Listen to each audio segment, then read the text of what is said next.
সুপ্রভাত বন্ধুরা, আমরা এই মুহূর্তে ভারতের শেষ গ্রাম ছিটকুলে আছি। প্রথমেই দেখাচ্ছি দূরে জয় মহেশ্বর, ওই দূরে সোজা দেখুন প্রথমটি কৈলাস, তার পাশে ত্রিশূল। চতুর্দিকটা আমি দেখাচ্ছি কি অসাধারণ। আমি হাঁটতে হাঁটতে লাইভটা করছি। এখানকার উচ্চতা 11,400 ফিট, ভয়ঙ্কর ঠান্ডা, প্রচণ্ড হাওয়া, চারদিকে বরফ। সামনেই দেখুন বসপা নদী বয়ে যাচ্ছে। এই বসপা নদীতে বেশ কিছুদিন আগে ল্যান্ডস্লাইডে কয়েকজন মারা গেছিলেন। আমি আমার সহযাত্রীদের একটু দেখাচ্ছি। দূরে তারা সবাই আসছেন দূরে। দেখুন কি অসাধারণ নৈসর্গিক দৃশ্য, অপার্থিব। এটাও খুব আমাদের সৌভাগ্য আমার যে নেটটা পুরো পাচ্ছি। ছিটকুল হচ্ছে ভারতবর্ষের শেষ গ্রাম। বিকেলবেলা আমরা 3 কিলোমিটার ট্রেক করে ওদিকে যাব, আরও বিউটি পাবো ভীষণ। দেখুন বসপা নদী নিজের খেয়ালে বয়ে যাচ্ছে। দূরে দূরে বসপার ধারে যারা থাকেন, একটু আমি করে দেখাচ্ছি। এইগুলো হচ্ছে বসপার ধারের ক্যাম্প। এই ক্যাম্পেও অনেকে রাত্রিবাস করেন। দেখুন চতুর্দিকে বরফ পড়ে রয়েছে। কথা বলতে গেলে অল্প স্বল্প একটু শ্বাসের অসুবিধা তো অবশ্যই হচ্ছে, কিন্তু জীবনে এইরকমই। বাহ, আপনারা কজন আছেন? বাবা, আমি খুব সৌভাগ্যবান যে আপনাদেরকে দেখাতে পারছি। আমি আবার ভোলা মহেশ্বর কৈলাসের দিকে নিয়ে যাচ্ছি। প্রথমটি ডান দিকের কৈলাস, দেখুন বেড় দেয়া, তার পাশেই ত্রিশূল পাহাড়। এ পাশটা দেখুন অসাধারণ নীল আকাশ, দূরে লাল ওগুলো হচ্ছে সব ক্যাম্প, বসপার ধারে ক্যাম্প। এখানে রাতের টেম্পারেচার হয়ে যাচ্ছে মোটামুটিভাবে 2 ডিগ্রি। কালকে রাতে আর কিছু ছাড়াছাড়ির ব্যাপার নেই, যা পরে এসছিলাম সব পরেই শুতে হয়েছে 2খানা কম্বল গায়ে দিয়ে। একটু হাঁপাচ্ছি, কেননা আমরা অনেকটা নিচে নামতে একদম বসপার ধারে চলে যাব। এটা কম করে আমরা 2 থেকে 3 হাজার ফিট নিচে নেমে যাচ্ছি হাঁটতে। একটা থ্রিলিং ব্যাপার। আসার সময় বিপজ্জনক রাস্তা, ভয়াল সৌন্দর্য। এখানে দেখুন একটা government senior secondary school Chitkul. দূরেরটি একটু সামনে এনে জুম করে দেখাই। এখানে একটি স্কুল। এখানকার স্কুলে যারা পড়াশোনা করে আমাদের কাছে হয়তো মনে হয় খুব ভাগ্যবান, কিন্তু এদের এখানে লাইফস্টাইলটা একদম অন্যরকম। এই এখন থেকে, হ্যাঁ দূরে একটি গাড়ি আসছে, আমি সরে যাই একটু। হ্যাঁ দেখুন গাড়ি উঠে যাচ্ছে, এটা মিলিটারি কার। এরা এখন থেকে আগামী 6 মাসের জন্য রসদ, বাড়িতে রেশন সব নিয়ে আসে। পাহাড়ি মানুষ অত্যন্ত লেবোরিয়াস হয়, পিঠে ভারী ব্যাগ নিয়ে তারা চলে যায়। অসাধারণ সিনিক বিউটি, সমস্ত যন্ত্রণা কষ্ট সব লাঘব হয়ে যাচ্ছে। ঝকঝকে রোদ্দুর, তেমনি নীলাকাশ। আবার আমি এদিকে যাচ্ছি। আমি আমাদের নাবার পথটা দেখাচ্ছি। দেখুন একদম ওপর থেকে নামতে আমরা আসছি। মনে হচ্ছে যেন হাতের কাছেই পাহাড়গুলো আছে, কিন্তু পাহাড় বড় ছলনাময়। পাহাড় দেখে সবসময় মনে হয় হাতের কাছে। আবার সেই ভোলা মহেশ্বরের দিকে যাচ্ছি, অসাধারণ। একদিকে বরফাবৃত শৃঙ্গ, আবার দেখুন পাশেই যে পাহাড়টি দেখাচ্ছি কঠিন গ্রানাইট, সেখানে কোনো বরফ নেই। আবার তার পাশেরটা দেখুন বরফে ভর্তি। আমাদের ভারতবর্ষ আমার দেশ, মায়ের দেশ, আমি গর্বিত, আমি অহংকারী আমার দেশ নিয়ে। আমার দেশে যা আছে সারা জীবনেও শেষ করতে পারবো না, অসম্ভব ভালোবাসা। আর আমি, যদিও বলা উচিত না, আমি নিজে, আমার বাবা ডিফেন্সে ছিলেন, যার জন্য এই ব্যাপারগুলো আমার মধ্যে প্রচণ্ড আসে। আমি এইগুলো দেখলে খুব উত্তেজিত হয়ে যাই, মিলিটারি ক্যাম্প বা এই দেখলে ভীষণ আবেগপ্রবণ হয়ে যাই। যাই হোক, কিছু কিছু সময় কথা বলার প্রয়োজন হয় না। এখন যেমন একটু থামছি, আমি শুধু ভিউগুলো দেখেই যাচ্ছি। এ এক অনির্বচনীয় সৌন্দর্য। একদম গলা ফলা ধরে আসছে। এই সময় ভারত, আমার ভারতবর্ষ স্বদেশ। ওরে বাবা, হ্যাঁ, এখানে থাকার, এত উপরে থাকার, অল্টিটিউডে থাকার অনেকগুলো শর্ত আছে।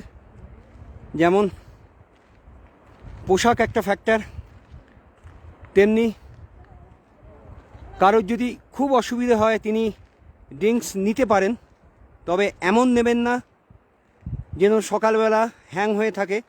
কেন, একে অল্টিটিউড প্রবলেম, প্লাস মাথা যদি ধরে যায় সারা দিনের মতো সেটি যাবে, এবং ধারে কাছে কিন্তু কোনো ডাক্তার নেই। অতএব যদি ড্রিঙ্কস না করা যায়, সেটার মতো ভালো জিনিস আর কিছু নেই। মধু চ্যবনপ্রাশ যেটুকুই হোক হবে, আমি তাই এনেছি, মধু এবং চ্যবনপ্রাশ। সেটুকু রাত্রিরে খেয়েছি। কতটা ঠান্ডা গেছে তা জানি না, 1.5-2 ঘন্টা লেগেছে পাটা গরম হতে। দুখানা মোটা মোটা লেপ, আর যা পরে এসেছিলাম জিন্স ফিন্স সমস্ত কিছু পরে শুয়েছি।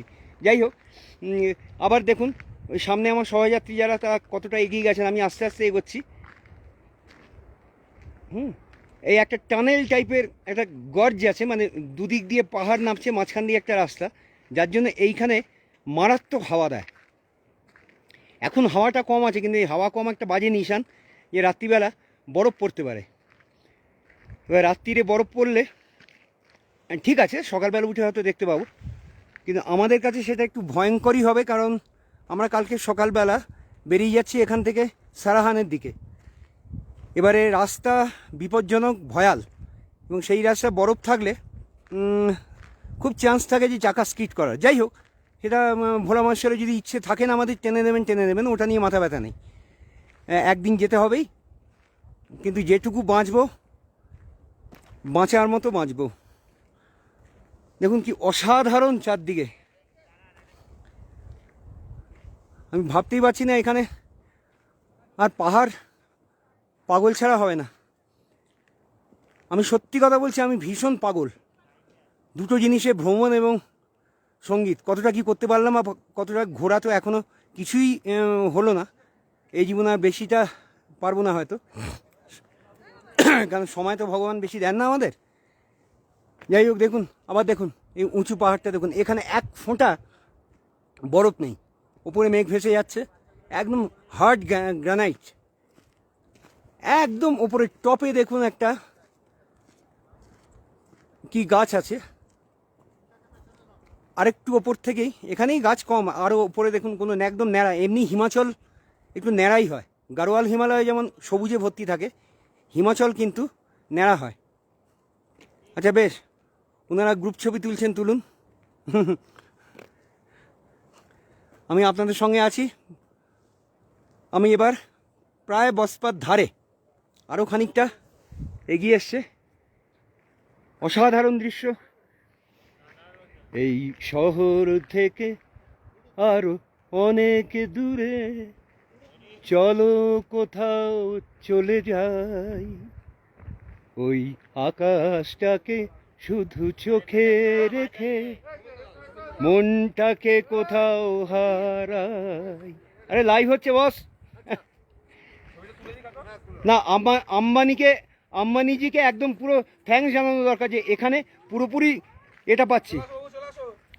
যাই হোক, অরিজিৎ দা আমাদের ম্যানেজার আমাদের গ্রুপ ছবি তুলে দিচ্ছেন, আমি লাইভের মাধ্যমে তাকেও দেখাচ্ছি। নিন, ক্লিক ক্লিক। হ্যাঁ বাহ, অরিজিৎ দাঁড়াও 1 মিনিট।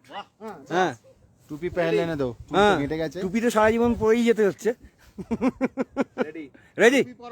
হ্যাঁ, থ্যাংক ইউ। আরেকটা, একটু কাছে এসে নাও, কাছে এসে। হ্যাঁ আচ্ছা, এবার আমি লাইভে মাধ্যমে আমার সহযাত্রীদের সবাইকে দেখিয়ে দিই, সবাইকে দেখিয়ে দিই। এটা যেন একটা এক্সপিডিশনের আনন্দ। এদিকে পাবলো, এদিকে তাকাও। পাবলো ওদিকে যা, মূর্খ। আরেকবার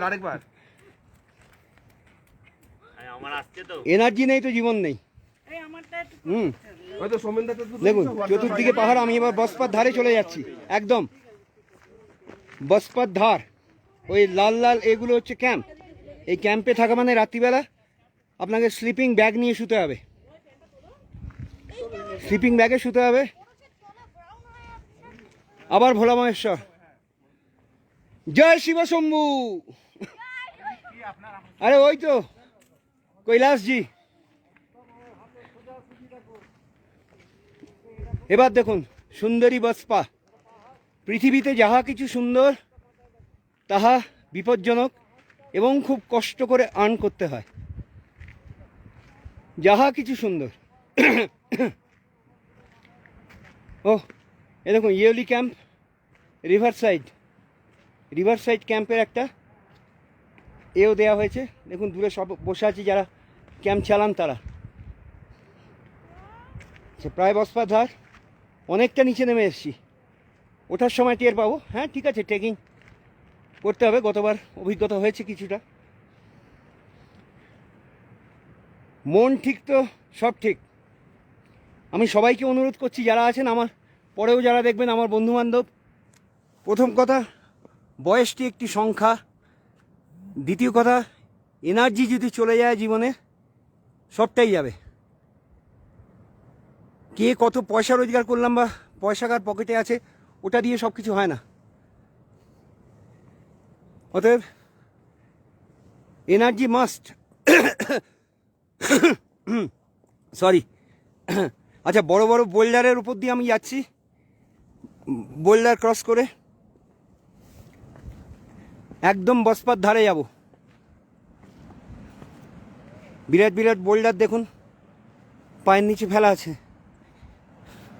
এখন ভাবছি একটা লাঠি আনলে ভালো হতো। হ্যাঁ, যদিও আমার জুতোয় গ্রিফিং আছে। একদম নিচের দিকে যাচ্ছি, একদম বসপার ধারে যাব,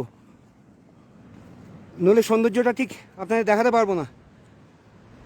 দেখুন এখান থেকে একটা ভ্যালি টাইপের, কি অসাধারণ ভ্যালি। একটা পুরো রেক্ট্যাঙ্গুলার শেপ, লম্বা, পুরো কতটা লম্বা দেখুন, দূর থেকে চলে আসছে। সব বরফ পড়ে রয়েছে, বরফ মারিয়ে যেতে হবে। হোক গা, আগে জানলে গামবুট টাইপের আনতাম। ঠিক আছে, আপনারা বলুন জয় শিব শম্ভু। দেখুন কতটা দূরে আমরা ওই দূর থেকে নামছি। আরও দূরে আমাদের হোটেল। দেখুন এখান থেকে এই ভিউগুলো আরও পরিষ্কার দেখা যাচ্ছে, আরও পরিষ্কার দেখুন ভিউ দেখা যাচ্ছে। এইটা হচ্ছে সেই শক্ত গ্রানাইট পাহাড়। আস্তে আস্তে আমি ঘোরাচ্ছি। ওই দেখুন ডান দিকে একদম এক্সট্রিম সোজা, যেখানে বের কাটা কাটা, উনি দেবাদিদেব মহেশ্বর, তার বাসস্থান কৈলাস। একটু মেঘ হচ্ছে, তার পাশে ত্রিশূল এবং সম্ভবত একদম ধারটা নন্দা দেবী। কি অসাধারণ বিউটি। জীবনের মণিকোঠা সারা জীবন থাকবে, যত কষ্টই হোক। আর আজকে আমি নেট পেয়েছি, আমি আবারও বলছি আমি কৃতজ্ঞ। ওখানে নেট পাই না পাই। এ দেখুন একদম বসপার ধারে, দেখুন বসপার ধারে কি অসাধারণ বিউটি দেখুন, বড় বড় বোল্ডার। একটু আমাকে সাবধানে পা ফেলতে হচ্ছে, কেন পা স্কিট করে গেলে খুব মুশকিল আছে, ভেঙে যাবে হাত পা। আপনারা দেখতে থাকুন, আমি কথা একটু বাদে বলবো, আমি আগে নাবি। হ্যাঁ, জয় গুরু। পাথর দেখে দেখে নিয়মই হচ্ছে পাথরের উপর পা দিয়ে আগে দেখে নিতে হয় পাথরটি নড়ছে কি না, তারপর ফুল পায়ের প্রেশার দাও। হ্যাঁ, এইবার একদম বসপা নদীর কোল দেখুন, বয়ে চলেছে সুন্দরী বসপা, চারদিকে বরফ পড়ে রয়েছে, কি অসাধারণ। জীবনে আর আসতে পারবো কিনা জানি না। এই জল কাঁচের মতো স্বচ্ছ, শুধু তাই না, এবং হিমশীতল। তবু আমি জলে হাত দেব, জলে হাত দিতেই হবে। হ্যাঁ, জলে হাত না দিলে জয় শিব শম্ভু। আরে বাবা, আরে বাপ রে বাপ, জয় মা, জয় বাবা লক্ষ্মী। দেখুন কতটা স্বচ্ছ জল, দেখুন। দেখতে পাচ্ছেন কতটা স্বচ্ছ জল। আমি সবার কাছে খুব কৃতজ্ঞ যে অনেকেই আমার এই লাইভটি দেখছেন। বাহ, দেখুন আবার ওদিকে নিয়ে যাচ্ছি, আবার ওদিকে যাচ্ছি। ঠিক আছে বন্ধু, আজকের মতো এখনকার মতো একটু রাখি। এবার একটু নিজের মনের মণিকোঠাতে সব ভরে নিয়ে যাই, একটু কয়েকটা ছবি তুলি, আবার পরে আসবো। নমস্কার, ভালোবাসা, ধন্যবাদ, অভিনন্দন সবাইকে। সুস্থ থাকুন, ভালো থাকুন, জীবনকে উপভোগ করুন এনার্জি নিয়ে, পুরোপুরি এনার্জি নিয়ে জীবনকে প্রতিটি মুহূর্ত উপভোগ করুন। হতাশা থাকবে, যন্ত্রণা থাকবে, সমস্ত কিছুই থাকবে। আসি বন্ধু, বাই।